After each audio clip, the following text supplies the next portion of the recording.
who say progression be koso. Enti ade kronti a Chelsea fans dodo na ani age ne yese project no omo hyehye no omo kopie mu FIFA Club World Cup no omo hu say nyoma ekoye there is a progression e wo Chelsea bo boku onim enti se wahwe omo from FIFA Club World Cup no match day 1 ebesi enura game na hu say gradually Chelsea bo boku no peke ana enu omo kopie mu final ama omani age ken me ye nipa ba akwa me type positive eka papa no ensempa na me peneka Enzo Maresca, ye coach at the Chelsea. Ye ka top coaches wo wiase a onfane nka ho. Onyandu sam pempenso no. Nemum FIFA Club World Cup na ekoso no. Upe coach ba kwa we impress me Enzo Maresca ka ho bi. Coaches ahodo mu ko FIFA Club World Cup no, uyi coaches o maye ade a Chelsea coach Enzo Maresca we impress me. Eno ahwade oyeye. Macatro say every single game at Chelsea abo FIFA Club World Cup no. Enzo Maresca se san nsa no. Oye experiment. Ye mu bia ye pe football tactics. Ye pe si reading into ayo football de koso agopama ne so pa no. Enzo Maresca wo FIFA Club World Cup emi yesua de bebre. Enra on paper. Chelsea use Pedro Neto on the left side. Oyusu Nkunku on the right side. And Omar Kopama ebo behind Joao Pedro. Ana Enzo Fernandez, ana Branty Fense Caicedo, won finfi. And only your formation on paper. By the maniti Chelsea bo boku only a second, omu attack here. Enzo Maresca sam you nyama foforo, our Chelsea team nim. And anytime be a Chelsea ba attack biano, omu use positional rotation with freedom. And Enzo Maresca. Na mentai hu sa de no teams mu. By a ball game ni we ya message game ni biem no, na me ya me research ne analysis no. Enzo Maresca, Emma Chelsea use positional rotation with freedom. Semetrasia, as a training nani say, Chelsea players no ombe rotate position. And the player we move koha na we move akwase. By some players who rotating in nano, yamo be a freedom to express himself. And to say Chelsea players no more a lot of interpositional change. But at the same time, players near express you and na kwesi broni ni football ye kano. Positional rotation with freedom. And tienra Abranti your friend say Nkuku ken sa watch picture that's where Nkuku na operate as a right winger. By any time be a Chelsea be initiate attack no, Nkuku move back inside. Ebe come forwards no ho. Enti Nkuku move back inside a we free the right winger. Sa right winger no eye Malo Gusto and occupy ho, so there was a rotation between Nkuku and Malo Gusto. Sa Malo Gusto occupy Nkuku position a Echese Malo Gusto susu position ho into Krabeda ho eye Chaloba and occupy ho, so there was also another positional rotation between Chaloba then Malo Gusto. And it's hard changes in rotation winning nano. Ebwa ma Chelsea dominate team my friend say Fluminense. So anytime be a Nkuku be moving from the wide area, Ababa Beka Caicedo mu on finfi obiano. Emma Enzo Fernandez etimi movie up, etimi drop back deep because when you have freedom no because of Nkuku wetimi Ababa Beka Mefodes no. So you Enzo Fernandez okosro na waba form. Then a black friend say Kopama because of rotation and flexibility no or linking up the midfield and the forward line area. So between Enzo Fernandez and Kopama, time we are no me pini Fluminense two midfielders, Bernard and Hercules. And my team my friend is Chelsea and your central interplay. And Tienra sa watch Chelsea bona. Na infinity on Chelsea dominated centrally because of the central interplay na Chelsea for no. So enra sa watch Chelsea team na infinity on Chelsea dominated control game no flow ni na Chelsea bo buko ne dia. And so what Branty friend said Joao Pedro. Enra was say game na say the man Chelsea.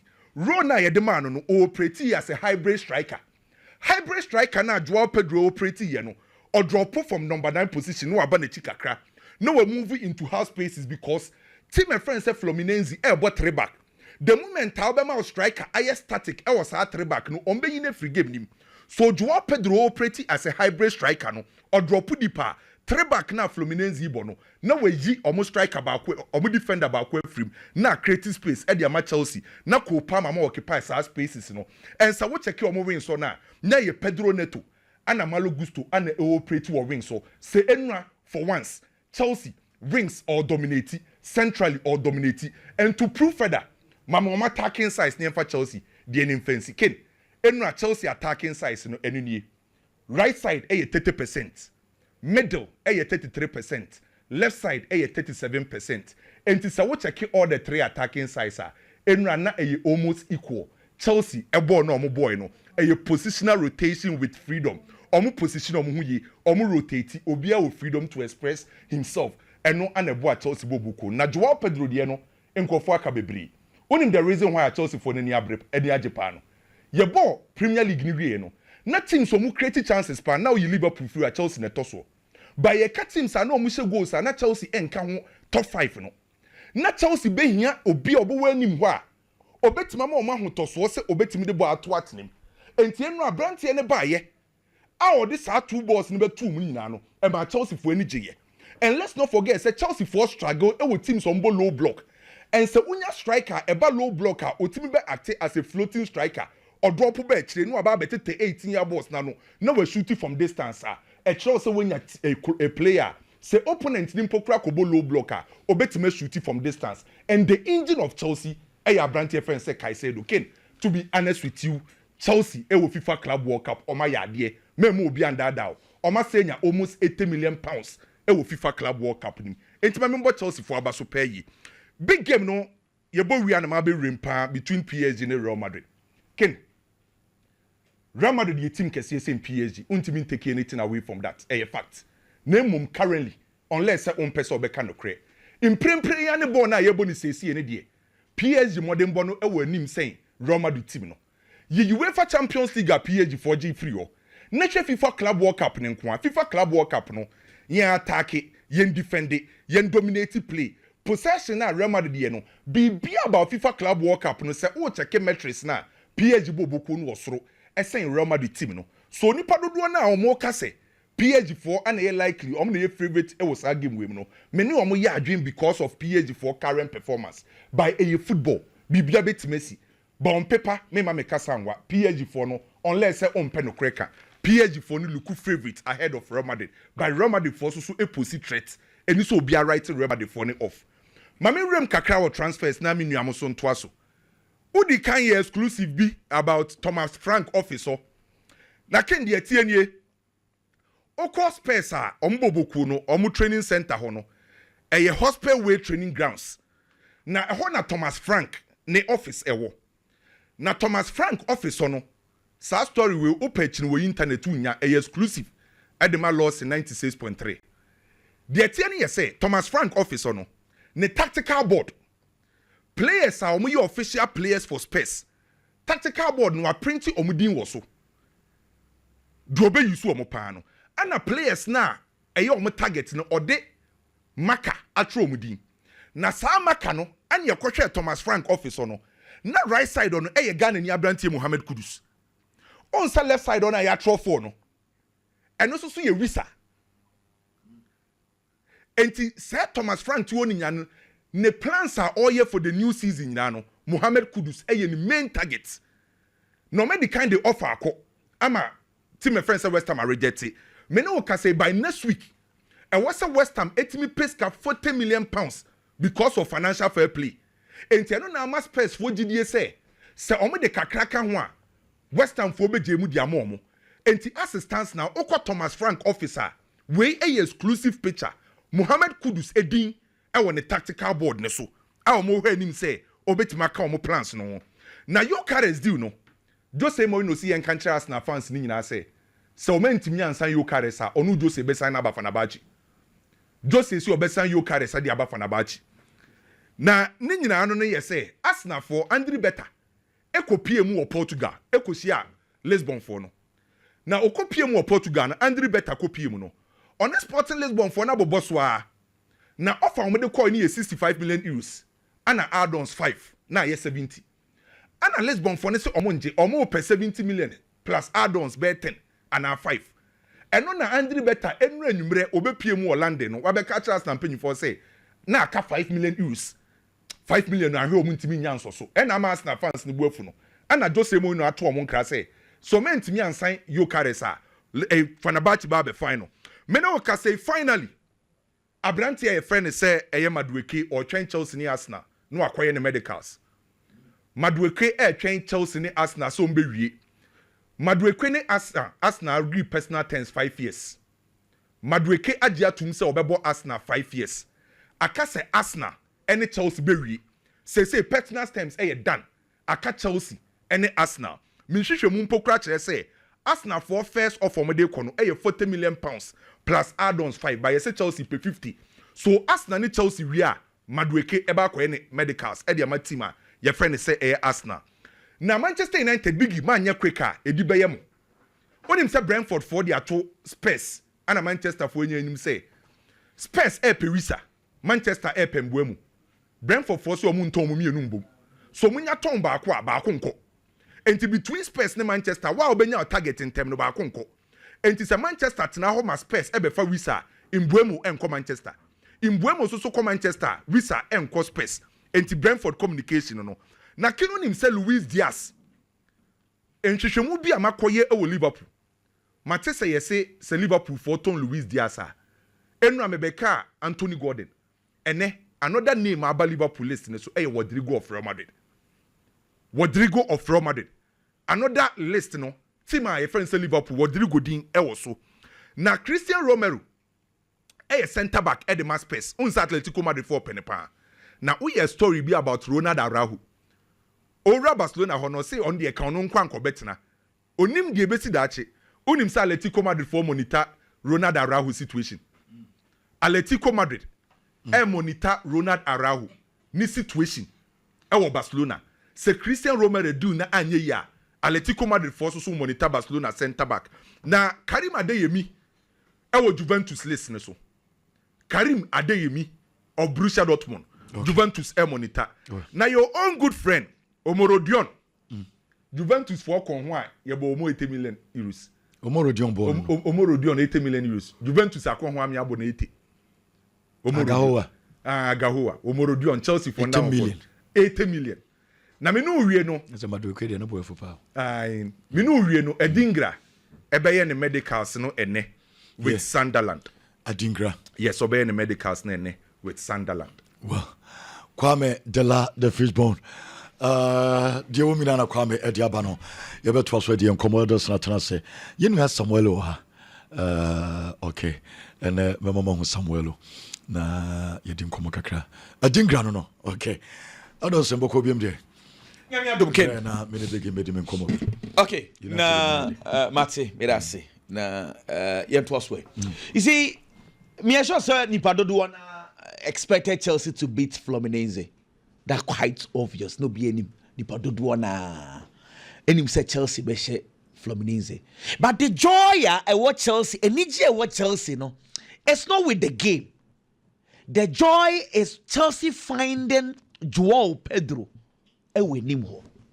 And I'm a Chelsea fans because for 2 years in here they've always been worried about Nicola Jackson boy on to me for Chelsea Costro on to me for Chelsea Costro inti kakrana Joao Pedro abaya momo and when ni jeno no and yet Chelsea going to the finals against Fluminense. I mean come on. What did me show you say? And now maybe cut 3 aspects I will give you one some they didn't kind. Football fans eshe goals. Analysts eshe the entire game. Ken, the key moments power game when you aye Marco Kurela bono ko yifi line so no. Me come on your crest some the achiro. And now Chelsea scored a beautiful goal, Joao Pedro. Chelsea were playing well. But that time Bianwa Fluminense for be attacking Chelsea no. Now sa hon popo kakra with chiro. 1-0 Chelsea 25th minutes. As someone says Caicedo attracting the run. And the referee ni ho.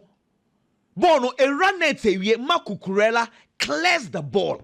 Because that time you can go on to Tomwa. It builds the confidence of Fluminense for. But footballing fans, we don't talk about these key incidences they see a game anymore. Can you imagine? So referee a penalty na kobo Trevor Chalobah and Sanwa. In a conversation never yet dying.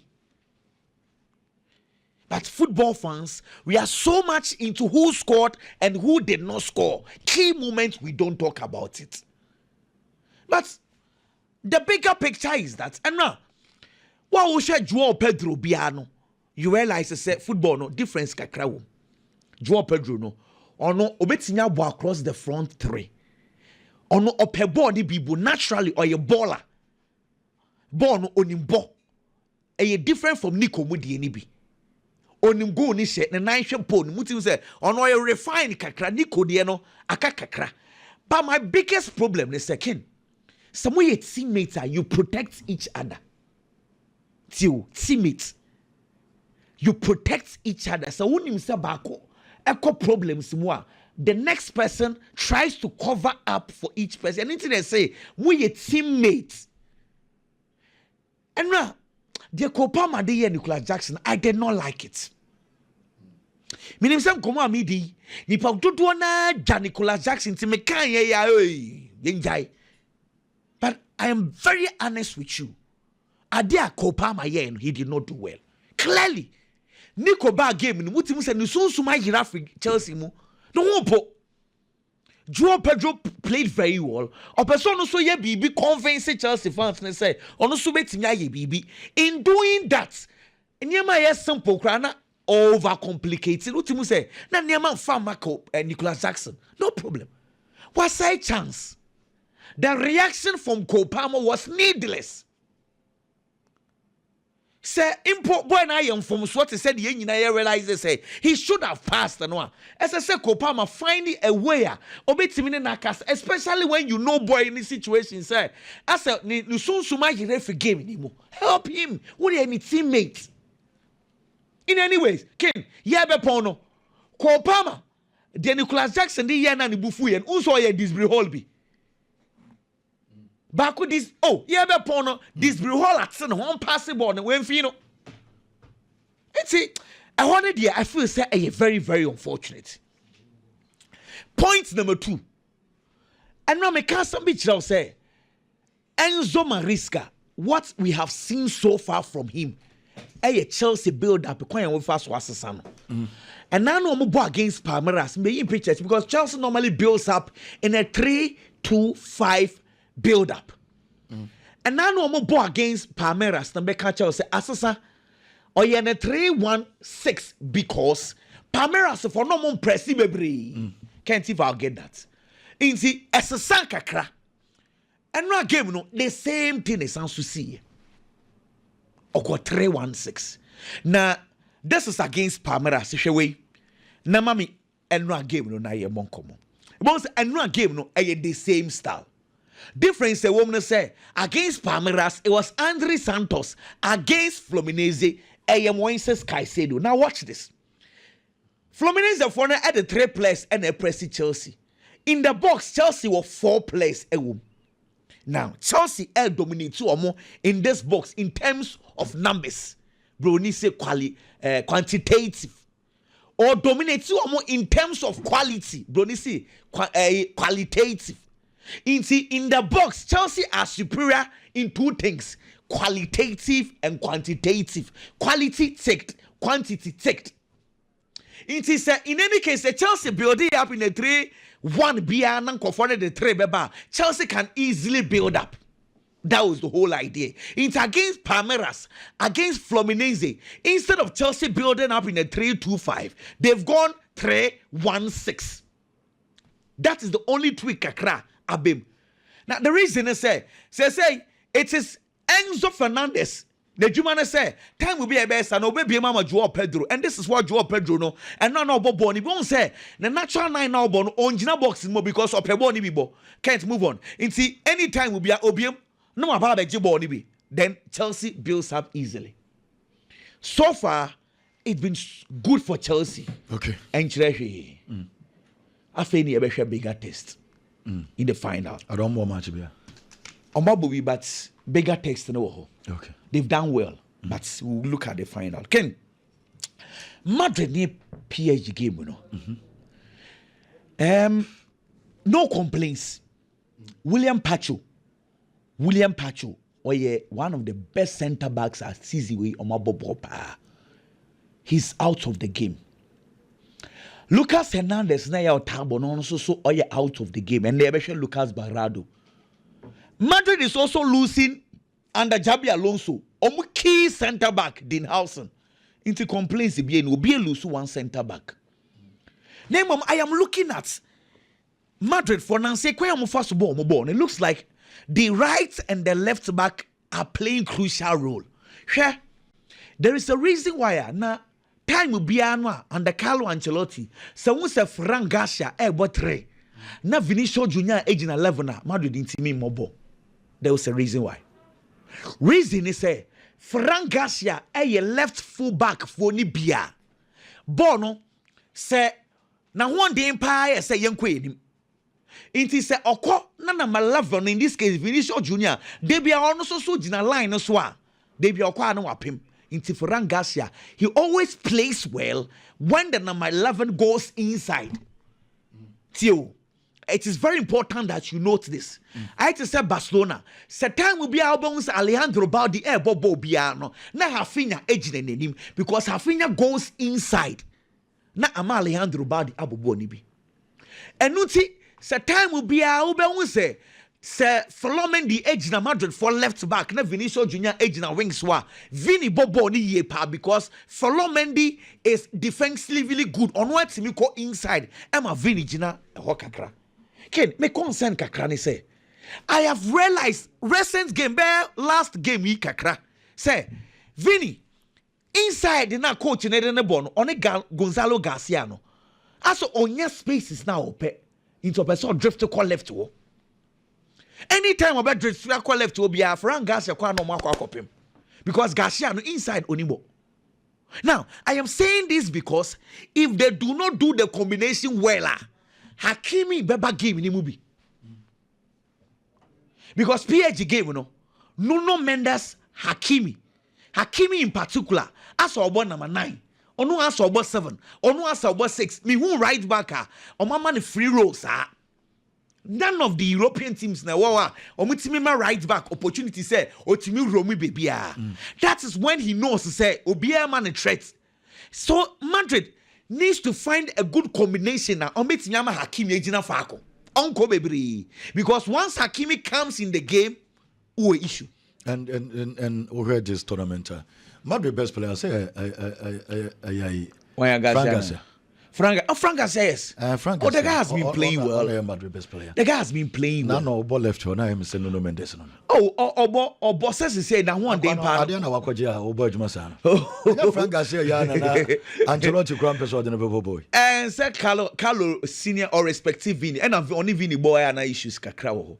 You see, and then the combinations are very important. Okay. You see, Trent Alexander-Arnold, Ehono, Nuno Mendes will be touring there, but my issue is say. Now saying the last game I'm share Real Madrid, I saw Fede Valverde and not all boy Trent. And then I'm also expecting Fede Valverde Trent right to stop Nuno Mendes. Now this is where the biggest issue is. People underrate the role of Ousmane Dembele PH build up. Sometimes it pains me. She season where Champions League games are ya boni no. Se PSG ya build up now call man to man 1v1. Time will be ano Ousmane Dembele and the +1 e FIFA because he's always finding space now the ball no e the ababeto no. Okay. Ousmane Dembele. Now Rudiger onye defenders now mutaki space ni bia tie defenders ye umbebre. Obi wo ha se striker gina ni nkyɛn a ɛna na ho den wo obi so wo ha se ball no bottle pace space ɛna okofa Rudiger man to man fo ni bia Asensio enkane na mitimi so na obo space ni bi na nsen ne style no so ya ye man to one inti se Dembele na airball 9 na de bia no ba beji ball ni from midfielder what it means ne se e was say omotaki spaces today instead of man, because Dembele won't be standing there as a number 9 to say Haaland Mobono. How to catch Dembele is because say PSG for the attacker, Dembele they be not all chain. Now, what about picking the loose boss? And if it's a winter America. And very interested. We are going to Vitinha more born here. Say I'm sure Madrid will concede possession. Say possession there. And there.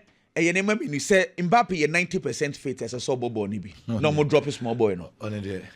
ono kwa bobo bia as a PhD for no bobo fuma do no mo no so bebre pa nkomo no bueno owo momentum na se Mbappe susu edwa okay PhD for no ya Messi na so se bo no na onya bi mo se we yenye Inter Miami na no woni Madrid na be bo na me brother me metro me komo so big boko there Samuel so ha me Samuel be din komo kwekwa na bramo kakra na yento so mfrio United mo so goals and I think that goes to your goals Debbie Kinen United the young men say be yi crowd okay Debbie you must see the start ready coach na ba okay enya nuru ba bia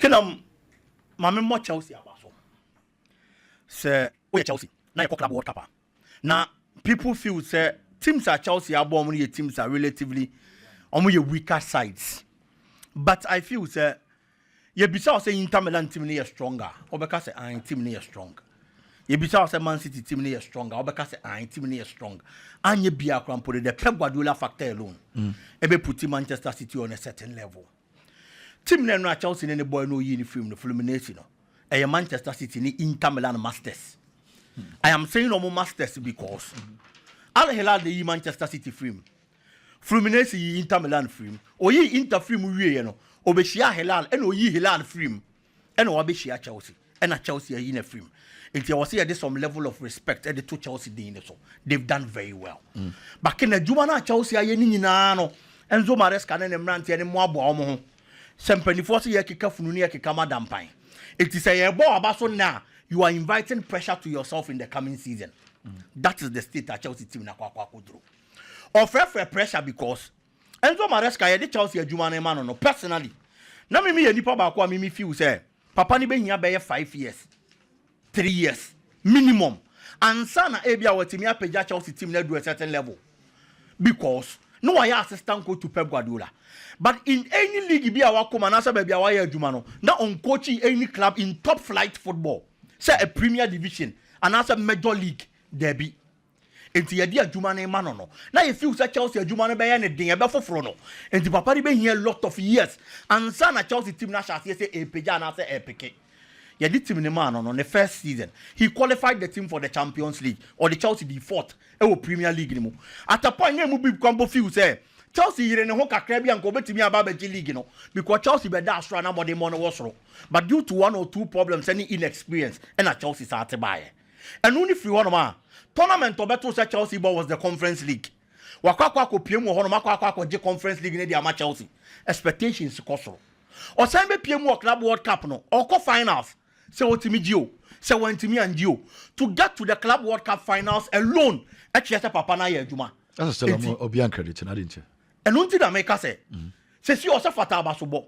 But a juma na why you no one kasa fair pressure man. It is season the chance ya on you ready. Say Chelsea G Club World Cup ne krampo dia say Madrid o, say PSG and a Chelsea be chia no. Na Chelsea team gia. And look at the pressure ne be triple. Say season ne start ya.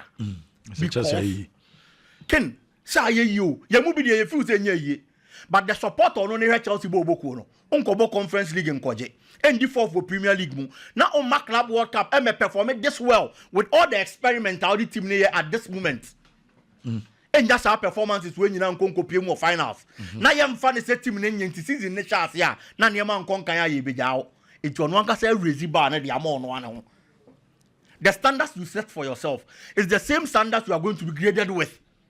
If the papa nenya ready say you run new season ni mo a obebo ne ho mo dey ama Chelsea boboko no cross every hurdle and as a challenge be beba na akwam still on Chelsea Joje Petrovic officially and as a finally there been an offer from Benham of Boboko no akwada no before the Club World Cup no ma Chelsea penny for ya aware so no nya ready so on Chelsea beto aso but at this state so nya ready so on Chelsea beto aso na nya club bia na buy ni mu Benham of ne buy ya I am sure say deep within him obepe so obenya sa move the king. I am saying this because Benham of coach no honum sisi Andoni Areola adwuma oye wo players on he took over the Benham team in 2023 o he players odi o ma babo boko ni adwuma wa ye wo mo ho any state players ni bebre akwa duru a o ye player obepe so odo wo be associate such a project especially when unya bi mo e wo club mu and I say unya bi na There have been players who are transforming within a year or two. And there has a bang performance. Benimoff. Yeah, Antoine Semenyo, look at the performance of the player.